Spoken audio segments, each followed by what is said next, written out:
যুক্তরাষ্ট্রের সাথে কোনো আলোচনা নয় বলে সাফ জানিয়েছেন ইরানের সর্বোচ্চ জাতীয় নিরাপত্তা পরিষদের প্রধান আলী লারিজানি। এর আগে ইরানের নতুন শাসকদের সাথে আলোচনা ভালো হবে বলে এমন মন্তব্য করেছিলেন মার্কিন president Donald Trump.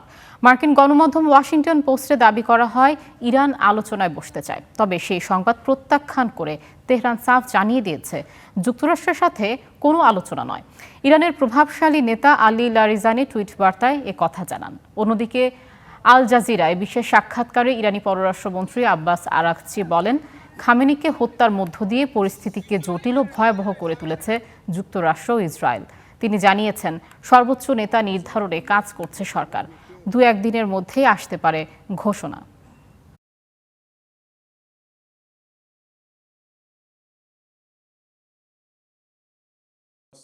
Even more dangerous, more complicated.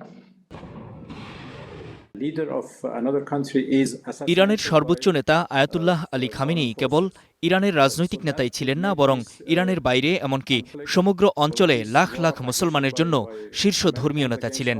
এটা স্পষ্ট যে এই হত্যাকাণ্ড সংঘাতকে আরও জটিল ও আরও বিপজ্জনক করে তুলবে। বিদেশি শক্তি অন্য দেশের নেতাকে হত্যা একেবারেই নজিরবিহীন। এটি আন্তর্জাতিক আইনেরও বড় রকম লঙ্ঘন। ফলে এটি আমাদের বিরুদ্ধে আমেরিকানদের আগ্রাসনের যুদ্ধকে আরও বিপজ্জনক, আরও জটিল করে তুলবে। সম্ভবত এতে নতুন দিকও যুক্ত করবে। আগামী 1-2 দিনের মধ্যেই আমাদের সর্বোচ্চ নেতা নির্বাচিত হবেন বলে আশা করছি।